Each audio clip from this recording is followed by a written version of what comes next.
मंत्री जी, कुछ मालूम हुआ कि ये शोक वाटिका को उजाड़ने वाला और अक्षय कुमार को मारने वाला कौन बेईमान है?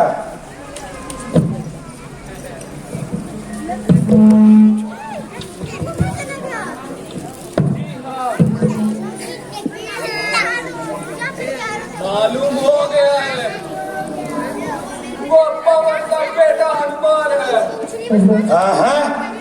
क्या कहा? पवन का बेटा हनुमान? जी हाँ, कृपा निधान। क्या तुमने कोई धोखा तो नहीं खाया? नहीं महाराज, वो देखिए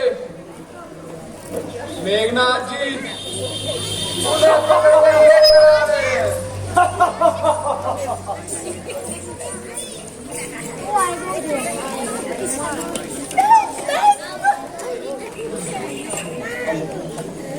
लीजिए पिताजी, अक्षय कुमार का वध करने वाला यह वानर उपस्थित है। जैसी आपकी आज्ञा हो, इसको वैसा ही दंड दिया जाएगा। शाबाश बेटा, शाबाश। दंड देने से पहले अच्छा है इसके अपराध का कारण भी जान लिया जाए। जरा बता, तेरे मन में यह क्या समाई जब तूने लंका में आकर आफत मचाई? चुप रहने से तेरे प्राण नहीं बचेंगे, कुछ बोल। क्योंकि बंदा इस वक्त असूर सुल्तानी है, इसीलिए और के साथ बात करने में आनी है। जब कोई पूछने न पूछेगा जवाब देंगे और पाई पाई का हिसाब देंगे। पड़ा है शेर पिंजरे में मगर वो बू नहीं जाती, दिलावर की वजह के सामने भी खू नहीं जाती।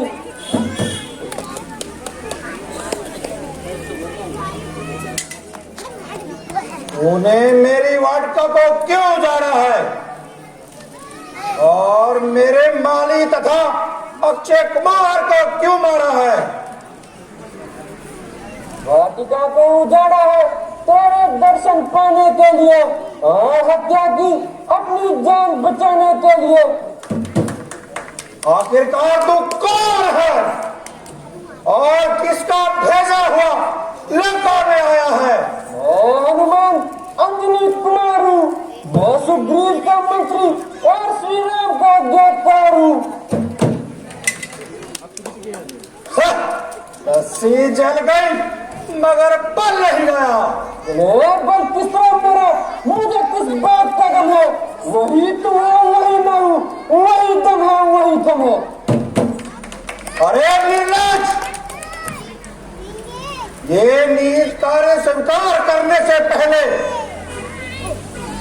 अच्छा था कि तू डूब कर कहीं मर जाता, जिससे पवन प्रहलाद के घर तेरे जैसा कपुत्र न पैदा हुआ होता।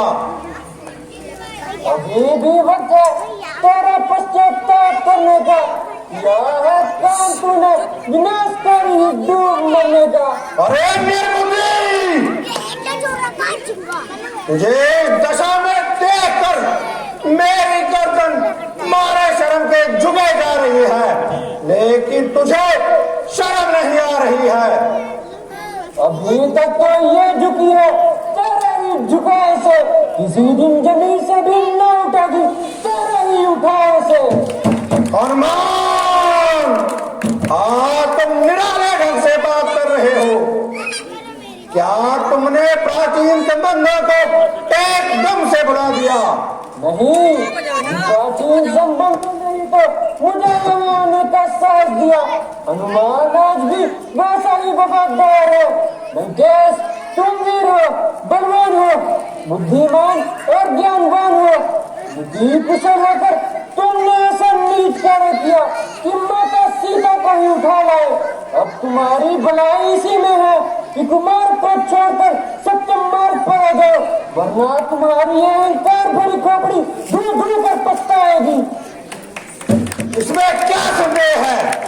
यदि तेरे जैसे 4-5 वफादार मेरे और हो जाए तो मेरा तो बेड़ा ही पार है।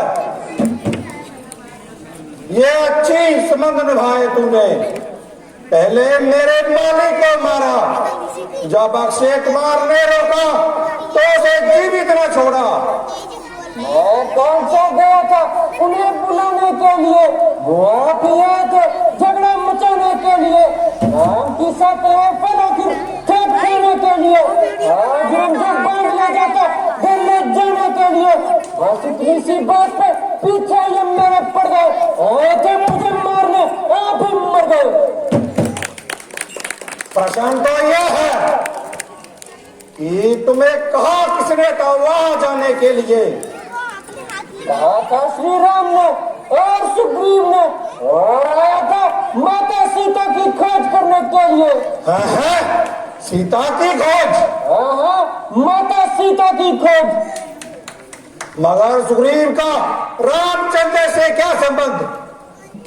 जब वो माता सीता की खोज करते हुए ऋषिमुख पर्वत पर पहुंचे तो दोनों ने हाथ मिला लिया और परस्पर मित्रता की प्रतिज्ञा ली। जिस बाली ने आपको 20 बार हराया उसको प्रभु श्री राम ने एक ही वार में यमनाथ पहुंचाया। तो आप इस बात से उनके बल तथा पराक्रम का अनुमान लगा सकते हैं और आने वाली आपदा को अपने सिर से टाल सकते हैं।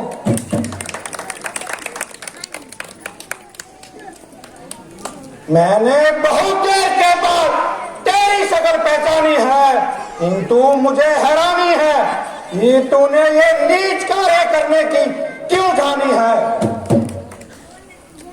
जरा जवान को संभाल और सोच समझ कर मुंह से बात निकाल। जब तू यहाँ पर कैद है, मेरे हाथों तेरा भला बुरा है, तो क्या अभी तुझे वापिस जाने की आशा है? सीता की आशा तो क्यों रही, वो तो आराम से भी आते बैठे।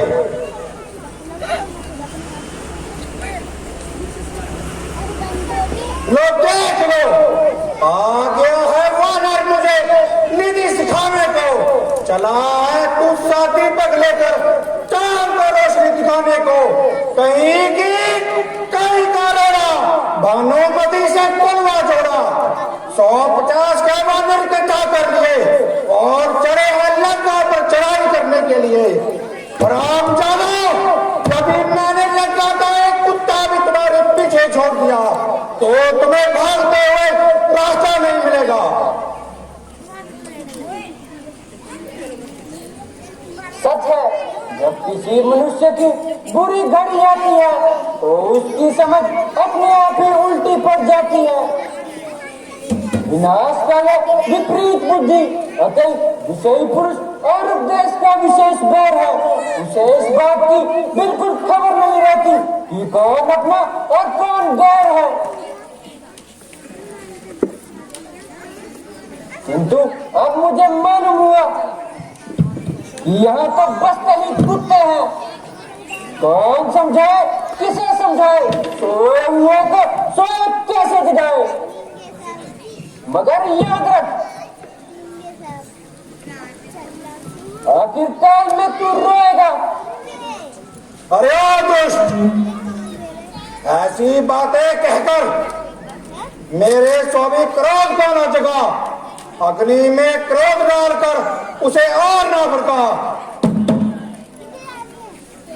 जुबान जो तेरी चल रही है, इसके 100 टुकड़े बना दूंगा, मसाल कर तुझे धूल में मिला दूंगा, आकाश में उड़ा दूंगा।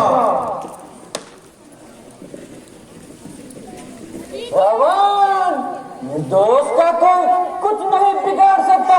जो पाप कर्मों से खुद ही मर रहा हो, वो एक निर्दोष को क्या मारेगा।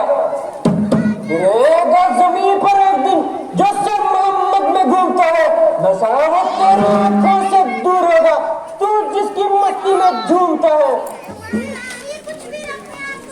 मूर्ख वानर, ज्ञानी तो आप बनता है और दूसरों को अज्ञानी बताता है।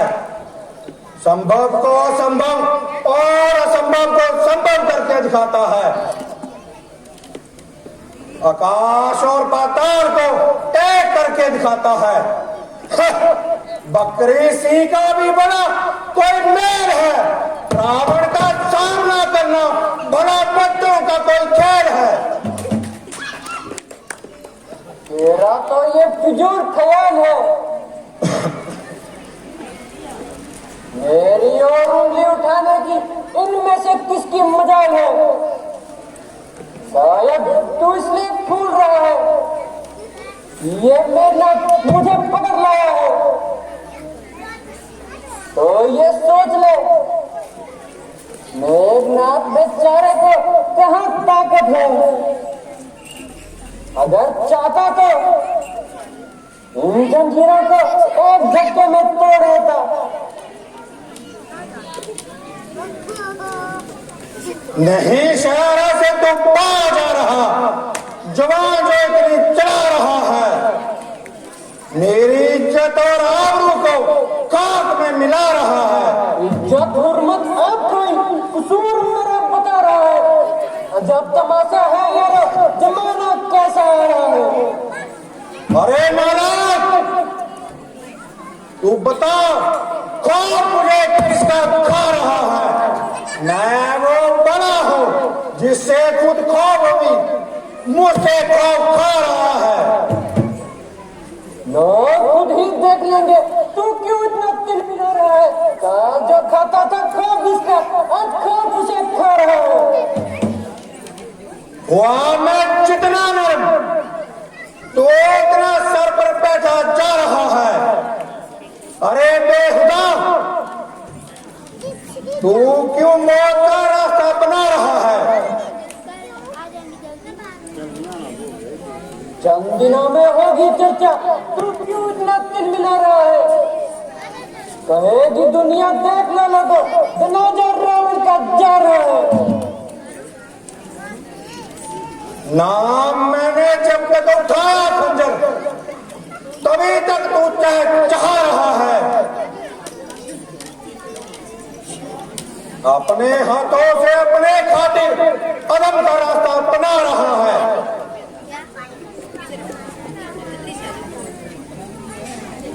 तेरे जैसे पति जो अपने उम्र 20 में दबा रहे हैं, ये है ताज्जुब की, वो मुझे बेहुदा कह के बता रहे हैं। अरे नापाक शरीर, रावण के सामने ऐसी तकरीर, मगर अब मेरी तलवार खामोश नहीं रहेगी।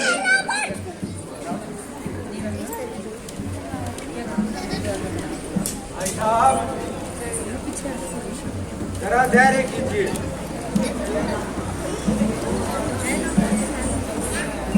यह काम आप किसान के विरुद्ध है।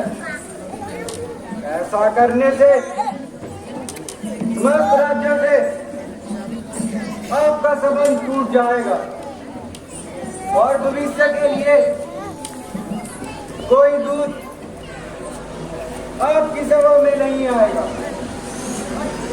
हट हट,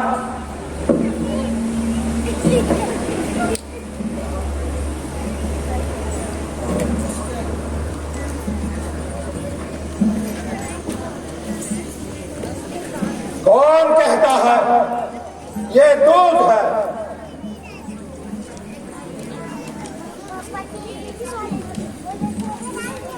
जब यह अपने स्वामी का संदेश लेकर आया है, तो इसमें दूध होने का क्या शक है। किंतु इसको ऐसी बेहुदा बकवास करने का क्या हक है?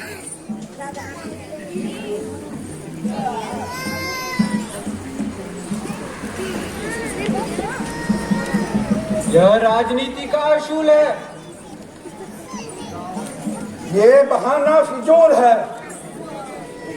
बल्कि इस हिमाकत की कोई खास वजह है। ये आपकी भूल है।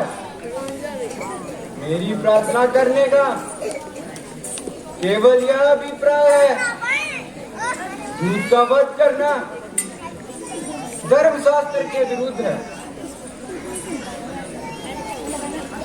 इसलिए इसे क्षमा कीजिए। मृत्यु के अतिरिक्त कोई और दंड दीजिए। अच्छा, तो देखो, वानर को अपनी पूंछ बहुत प्यारी होती है, इसलिए पूंछ को कपड़ा लपेट कर इसकी पूंछ में आग लगाकर छोड़ दिया जाए। जैसी आज्ञा महाराज।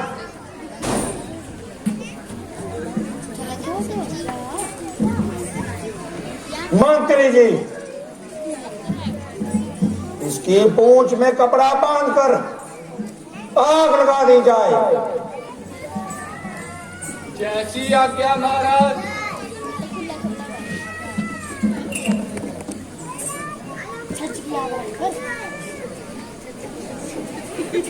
सच की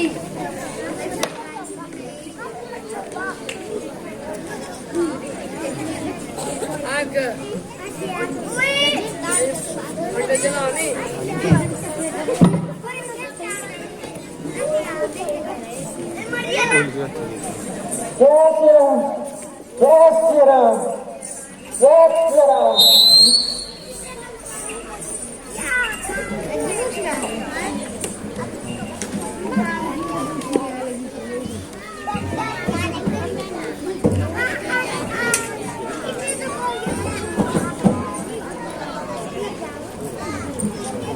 अग्नि का तेज और सागर की गंभीरता, पवन की चाल सब मेरे अधीन है। ब्रह्मा का ज्ञान, शंकर का तप, विष्णु का भैरव सब मेरे सामने शक्तिहीन है। महाराज,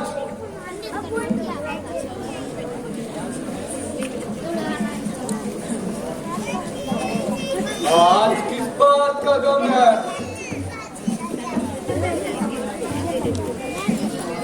जो दुश्मनों के मन पर इस कदर दुख है।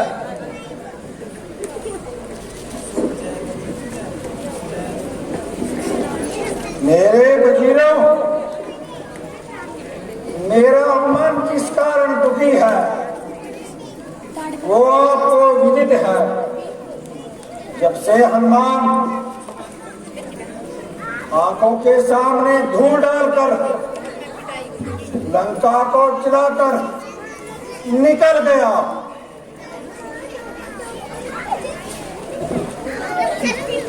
एक साधारण सा वानर इस भांति निकल गया और कोई कुछ ना कर सका। महाराज, आप व्यर्थी अपने मन पर इस प्रकार दुख किए हैं। यदि हनुमान चोरों की तरह आकर लंका में आ गया तो कौन सा कमाल कर गया। उस समय तो होनी का काल चक्कर इस प्रकार ही हुआ। पिताजी, जब तक मेघनाथ संसार में मौजूद है आपको किसी प्रकार की चिंता करने की आवश्यकता नहीं है। मैं वही मेघनाथ हूँ जिसका हनुमान एक बार न सह सका।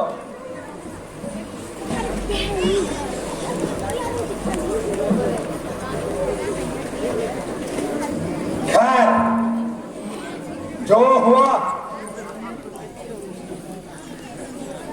अब उसका ध्यान बेकार है। मुझे किसी बात का गम नहीं कि मेरे शूरवीर आज किसी भी पहलू में किसी से कम नहीं।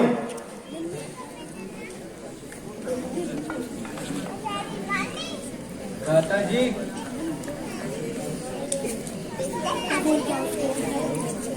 आपके सभी सदस्य आपसे डरते हैं, इसीलिए आपकी हामी भरते हैं। मेरी आपसे बार बार यही प्रार्थना है, जिस प्रकार हो सके इस बला को सर से टालें।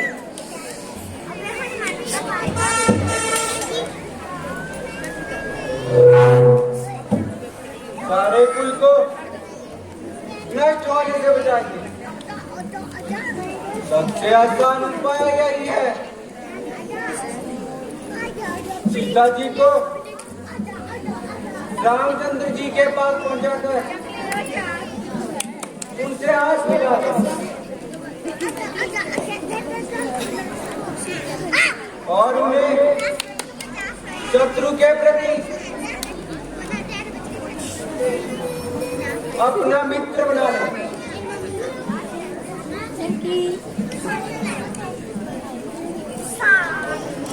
हनुमान को आप अपनी आंखों से देख चुके हैं, बल्कि उसकी शक्ति को भी देख चुके हैं। इसके यह दशा कर जाए तो अनुमान लगा लीजिए आगे क्या होगा।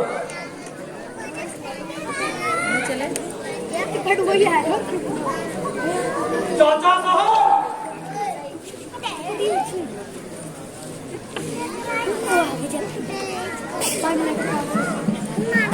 बस बहुत हो चुका, जरा चुप हो जाइए। यदि रामचंद्र का अधिक भय हो तो कहीं छुप जाइए।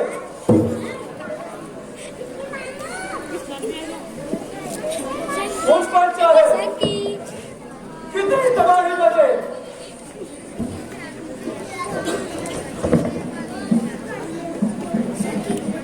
मगर ऐसी जगह छुपना जहां आपकी जान बच जाए। चुप! आप जैसे कायर हमारे कुल में पैदा हुए,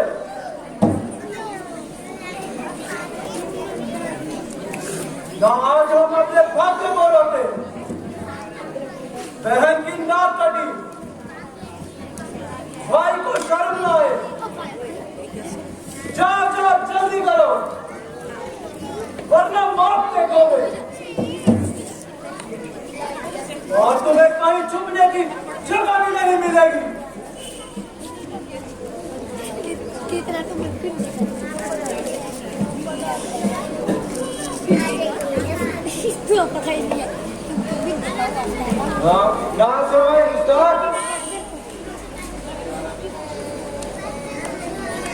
तू इस प्रकार जवान चला रहा है, पृथ्वी और आकाश को आपस में मिला रहा है, माना तू जवानी के नशे में झूम रहा है, किंतु बुद्धि और समझ तुझसे कोसों दूर है।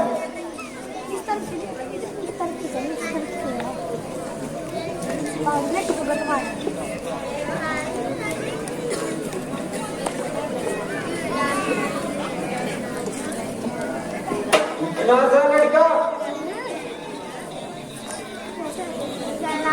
हाथ भर के जा, इतनी अपनी बहादुरी और अपने से बड़ों का अपमान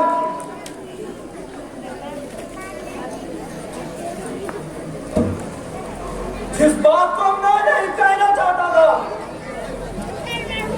आखिर आप कहवाते ही रहेंगे।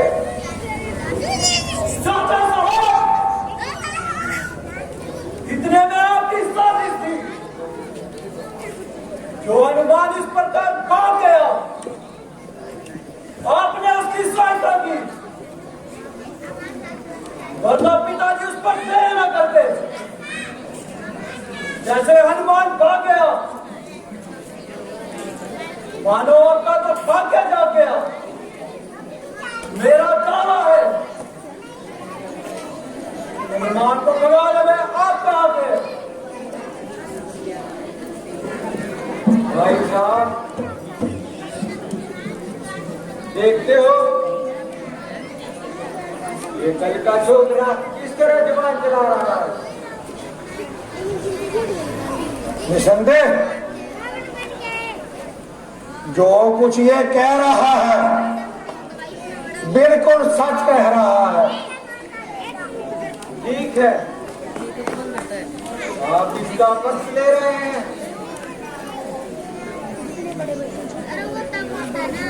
और इसकी पीठ तोप रहे हैं। सारे दरबार के सामने मुझे इसकी निंदा कर रहे हैं। अरे निर्लज, यदि मैं इसका पक्ष लेता हूं तो ये शत्रु का वफादार तो नहीं, तेरी भांति गद्दार तो नहीं। संदेह तेरी शत्रु के साथ गहरी साठ-गांठ है, इसलिए हमारी प्रत्येक बात उनके नजदीक है। हनुमान की वकालत करने के लिए तू आड़े आया।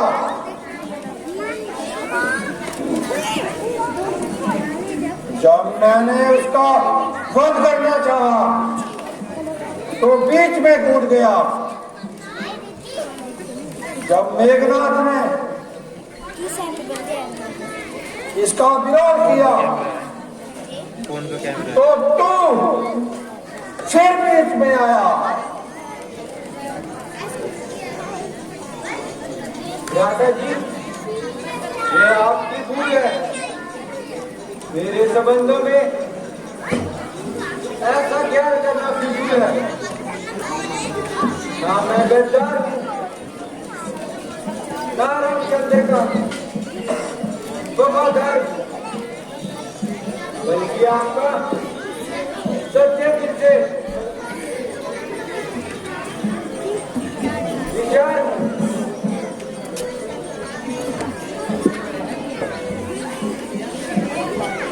आपके पसीने के बदले अपना खून बहाने को तैयार हूं। रुको, अरे निर्लज, तो स्वयं कायर होकर मुझे ही गैर बताता है और उस वनवासी की बार बार बड़ाई करके मुझे डराना चाहता है। तो इसी क्षण यहां से निकल जा, मेरी आंखों से दूर हो जा। तेरे प्राण की रक्षा किसी में है, तू तुरंत मेरी सेना से निकल जा।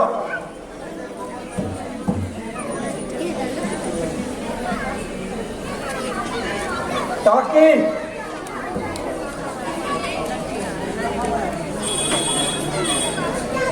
रावण पर अपने भाई के पद का कसूर न आए। तेरे जैसे को मारना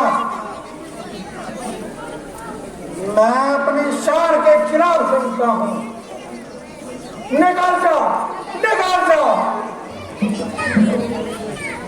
मेरे राज्य से, मेरी सीमा से निकल जा।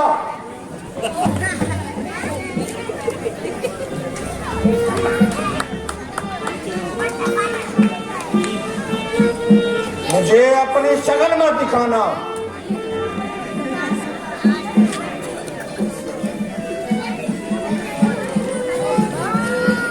आज से मेरा और भविष्य का संबंध बिल्कुल टूट गया और उसे और उसने ये लंका हमेशा के लिए छोड़ दी। मेरा अनुमान है कि वो रामचंद्र के पास आएगा और मुझे हानि पहुंचाएगा, परंतु मुझे इसकी परवाह नहीं। वीर लोग ऐसी बातों से नहीं डरते।